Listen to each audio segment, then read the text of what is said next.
అనకాపల్లి జిల్లా నక్కపల్లి మండలం తమ్మాయిపేటలో ఏపీఐసీ భూ నిర్వాసితులు తీవ్ర ఆందోళన చేపట్టారు. సమస్యల పరిష్కారం చేయకుండానే ప్రజాభిప్రాయ సేకరణ జరపడం అన్యాయమని మండిపడ్డారు. ప్రభుత్వం ప్రకటించిన 8.98 లక్షల ప్యాకేజీని తిరస్కరించి ప్రతి కుటుంబం 18 ఏళ్లు నిండిన ప్రతి సభ్యునికి 25 లక్షలు ఇవ్వాలని డిమాండ్ చేశారు. పరిహారం చెల్లింపులో ఇన్కమ్ ట్యాక్స్ పేరుతో కోత పెట్టడం చట్టవిరుద్ధమని పేర్కొని వెంటనే తిరిగి చెల్లించాలని కోరారు. అభివృద్ధి పేరుతో పారిశ్రామికవేత్తల లాభాలకే ప్రాధాన్యమిస్తున్నారని నిర్వాసితులు ఆరోపించారు. అలాగే ప్రతి కుటుంబానికి ఆర్ కార్డు ఇవ్వాలని, ఇది రేపు 27వ తేదీన జరగబోయే ప్రజాభిప్రాయ సేకరణ ముందే ఇవ్వాలని చెప్పి కోరుతున్నాం. చేసుకున్నారు మాకు కావాలని చెప్పేసి అంటే మేము ఇవ్వలేని పరిస్థితి. కాబట్టి గతంలో జరిగినటువంటి పొరపాటుని ఇప్పుడు జరగకుండా ఉండాలంటే జిల్లా కలెక్టర్ గారు, హోంమంత్రి గారు నిర్వాసులు అందరితోని రాతపూర్వకమైనటువంటి అగ్రిమెంట్ చేసి ఆ రకంగా నిర్వాసుల యొక్క అన్ని సమస్యల్ని పరిష్కారం చేసిన తర్వాత మాత్రమే ప్రజాభిప్రాయ సేకరణ జరపాలని చెప్పి, ఆ రకంగా సర్వం త్యాగం చేస్తున్నటువంటి నిర్వాసులను ఆదుకోవాలని చెప్పి కోరుతా ఉన్నాం. పల్లి మండలంలో ఈ నెల 27వ తేదీన ఆర్సెలర్ మిట్టల్ నిప్పన్ స్టీల్ ప్లాంట్కి సంబంధించినటువంటి ప్రజాభిప్రాయ సేకరణ నిర్వహించడానికి ప్రభుత్వం సన్నాహాలు చేస్తూ ఉంది.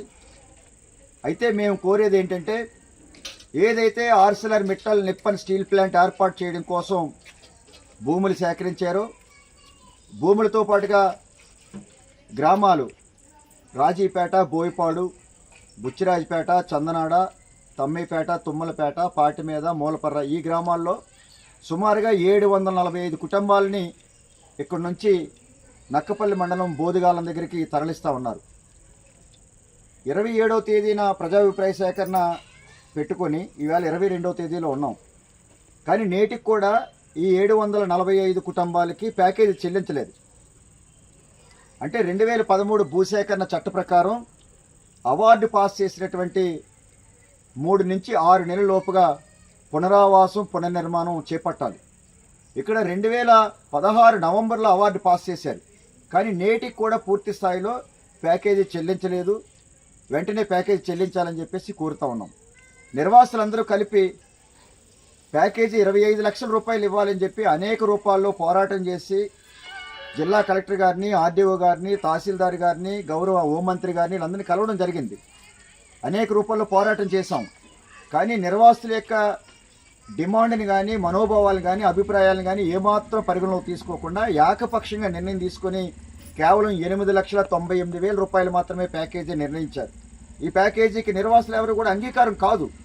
ఎందుకంటే ఈవేళ నిర్మాణ సామగ్రి ధరలు విపరీతంగా పెరిగాయి.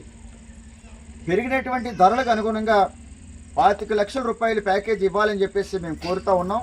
ఎప్పటికైనా సరే ప్రభుత్వం పునరాలోచన చేసి మీరు తీసుకున్నటువంటి నిర్ణయాన్ని పునఃసమీక్షించి 25 లక్షల రూపాయల ప్యాకేజీ ఇవ్వాలని చెప్పేసి కోరుతా ఉన్నాం.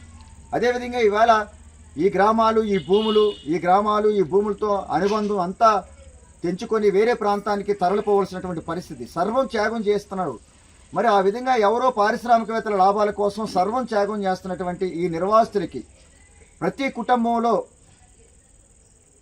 అర్హత కలిగినటువంటి ప్రతి ఒక్కరికి కూడా ఆర్ కార్డు ఇవ్వాలి. దీని మీద గౌరవ హోంమంత్రి గారు, గౌరవ జిల్లా కలెక్టర్ గారు అనేక పర్యాయాలు హామీ ఇచ్చారు. స్కిల్ డెవలప్మెంట్ సెంటర్ పెడతాం, అందులో ట్రైనింగ్ ఇస్తాం, ఉద్యోగాలు ఇస్తామని. మరి 27వ తేదీన ప్రజాభిప్రాయ సేకరణ నిర్వహించి మరి తర్వాత వాళ్ళ కంపెనీ నిర్మాణం ప్రారంభిస్తే మరి నిర్వాసులకి గ్యారంటీ ఏంటి? కాబట్టి మేము ప్రభుత్వాన్ని కోరేది ఏంటంటే, ఒక రాతపూర్వకమైనటువంటి అగ్రిమెంట్ ప్రతి కుటుంబానికి ఒక ఆర్ కార్డు ఇవ్వాలని చెప్పేసి మేము కోరుతా ఉన్నాం. ఇది ప్రజాభిప్రాయ సేకరణ జరిగే లోపే జరగాలని చెప్పేసి కోరుతా ఉన్నాం. దీంతో పాటుగా డీ ఫార్ము, సాగు భూములు ఉన్నటువంటి చెట్లకి నష్టపరిహారం చెల్లించాలి. చట్ట ప్రకారం చట్టం చెబుతుంది, అధికారులు కూడా హామీ ఇచ్చారు, చెల్లించలేదు. అలాగే వివాహం అయినటువంటి ఆడపిల్లలకి ప్యాకేజీ ఇస్తామని చెప్పి అనేక సభల్లో చెప్పారు. దాని మీద నేటికి స్పష్టత లేదు. అలాగే కుటుంబంలో యజమానికి ప్యాకేజీ చెల్లించారు. ఆ కుటుంబంలో ఉన్నటువంటి అర్హత పొందినటువంటి వాళ్ళని, లబ్ధిదారుల జాబితాలో పేర్లు ఉన్నటువంటి వాళ్ళు కూడా ప్యాకేజీ చెల్లించలేదు. వీళ్ళకి కూడా తక్షణమే ప్యాకేజీ చెల్లించాలని చెప్పేసి మేము కోరుతా ఉన్నాం. ఈ సమస్యలన్నీ కూడా పరిష్కారం చేయకుండా, మరి నిర్వాసులకు న్యాయం చేయకుండా ప్రభుత్వం ఏకపక్షంగా నిర్ణయం తీసుకొని ఈ నెల 27వ తేదీన ప్రజాభిప్రాయ సేకరణ నిర్వహించి ఇదే అభివృద్ధి అని చెప్పి చెప్పడం ఎంతవరకు సమంజసం అని చెప్పేసి అడుగుతా ఉన్నాం. ఇక్కడ స్టీల్ ప్లాంట్ ఏర్పాటు చేస్తే ఇదంతా అధునాతనమైనటువంటి టెక్నాలజీతో కూడుకున్నటువంటి స్టీల్ ప్లాంట్. స్థానికులకి ఎవరికి కూడా ఉద్యోగాలు ఇవ్వరు, కానీ వాళ్ళు ఉద్యోగాలు ఇస్తామని చెప్పి చెప్తా ఉన్నారు.